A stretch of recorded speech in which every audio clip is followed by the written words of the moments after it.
O que você faria se aquilo que você tem de mais precioso desaparecesse?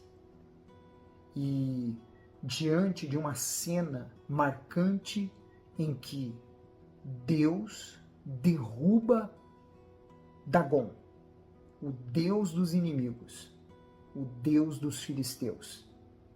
E por fim, se você visse uma nação toda cheia de tumores, o que você faria diante de uma cena como essa?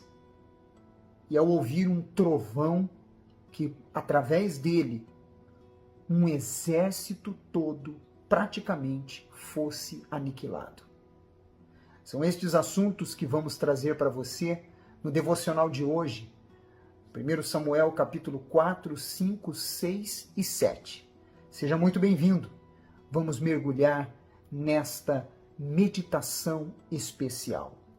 No capítulo 4, no versículo 1 ao 4, nós vemos um detalhe que serve para nós nos dias de hoje. A palavra de Deus, ela mostra que veio a palavra de Samuel a todo Israel.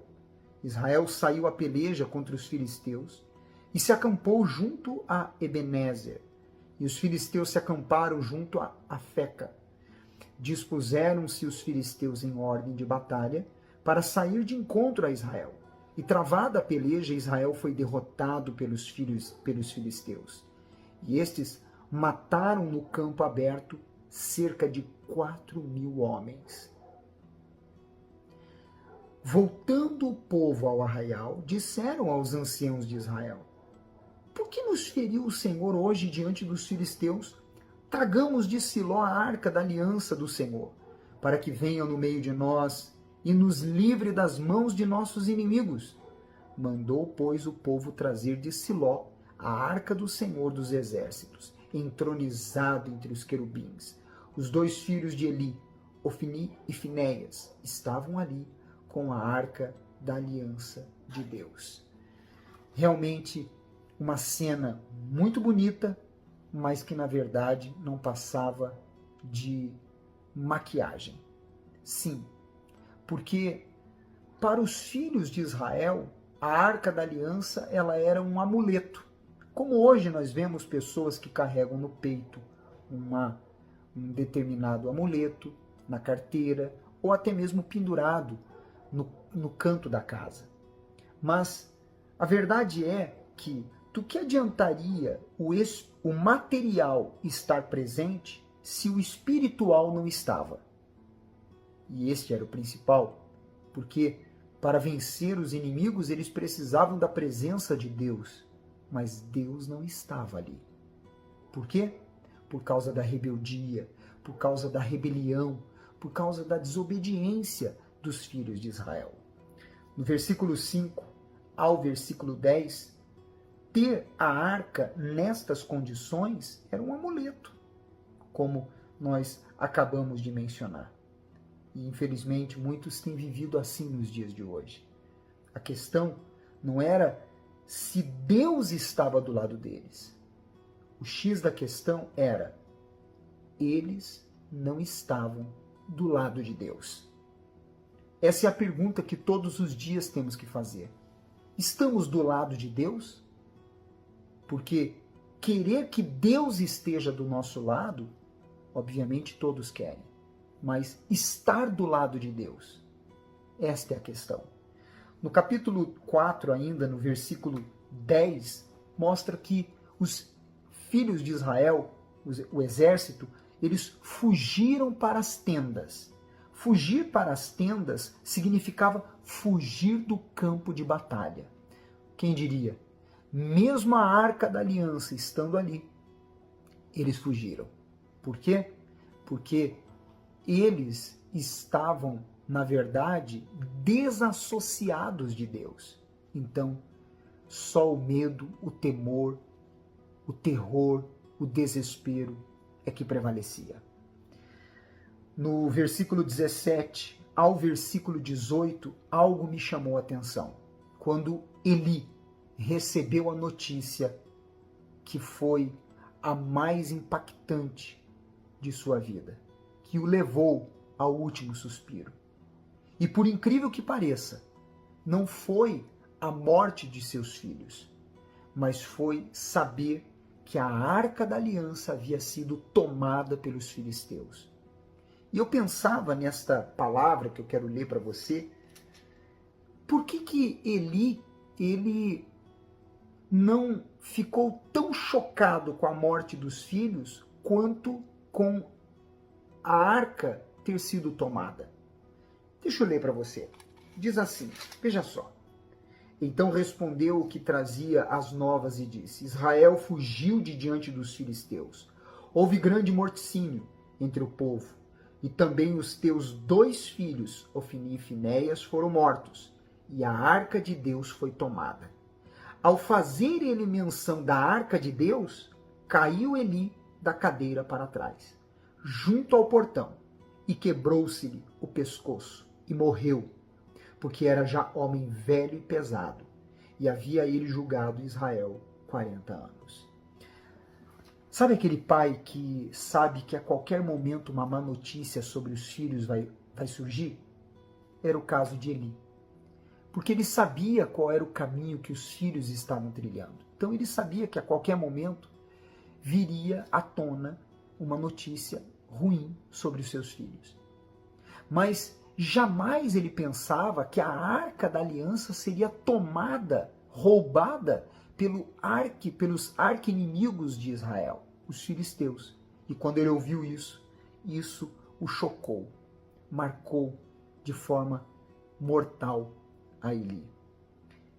Era Eli, naquele momento, e naquele instante ele foi abalado pela tomada do que simbolizava a presença de Deus, tendo consciência de que ele estava morrendo, na verdade, vendo a cena mais aterrorizante de sua vida. No capítulo 5, no versículo 1 ao 2, nós vemos que a arca foi colocada dentro do templo do deus Dagon. Dagon, ele era o principal deus dos filisteus. E o que me chama a atenção é que a soberania de Deus continuava independente dos filhos de Israel, para mostrar que Deus não dependia dos filhos de Israel. Como Deus não depende de nós. Deus não depende de mim. Deus não depende de cada um de vocês, de todos nós. Deus não depende de ninguém. Hoje em dia, muitos têm pregado um evangelho, pregado uma palavra em que Deus se submete ao homem, mas ele é soberano. E mesmo sem os filhos de Israel, Deus colocou Dagon no seu devido lugar. Primeiro, a palavra de Deus mostra que, no versículo 3, que o rosto de Dagon no chão significava que ele estava prostrado diante do Altíssimo. No versículo 4, rosto e mãos cortadas significava que ele estava prostrado e que não tinha poder nenhum para agir.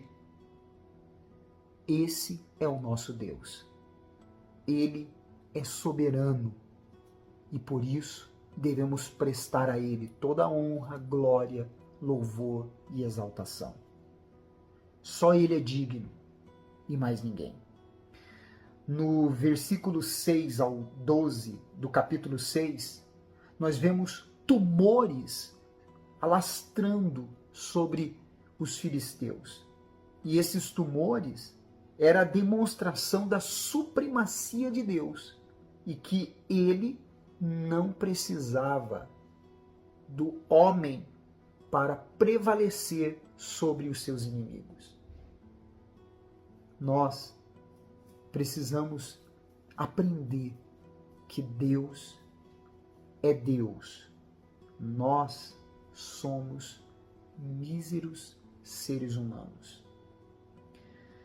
No versículo 7 ao 18, nós vemos um detalhe que me chamou muita atenção. Quando eles entraram em acordo de como resolver aquele problema, tumores, ratos destruindo toda a plantação, então chegaram à conclusão, de uma forma obviamente divina, que deveriam devolver a arca e colocar dentro da arca ofertas. E o que me chamou a atenção é que as vacas que guiavam aquele carro que conduzia a arca não se desviaram nem para a direita nem para a esquerda. Mesmo elas sendo vacas que estavam amamentando, que é comum elas irem em direção aos seus filhotes, aos seus bezerros. Mas elas seguiram até o local determinado. Que interessante, como que a criação de Deus, a natureza e todos os animais prestam a Deus honra. No versículo 19, nós vemos que aqueles homens daquele local olharam para dentro da arca. Sabe o que é olhar para dentro da arca e aí houve morte por causa disso? Não é porque a arca era uma caixa mágica. É porque a arca, ela simbolizava a santidade de Deus. E quando nós tocamos na santidade de Deus, escrachando o nome de Deus, fazendo pouco caso da palavra de Deus, é o mesmo que aqueles homens fizeram, olhando para dentro da arca. As consequências vêm, não tenha dúvida disso. Que Deus tenha misericórdia de nós. Entramos, por fim, no versículo 20 e 21, de que Deus é o culpado. Aquele povo, quando viu aquilo acontecendo, quiseram imediatamente se desfazer da arca, porque tinham na cabeça deles que o problema era a arca. Mas não. O problema eram eles mesmos.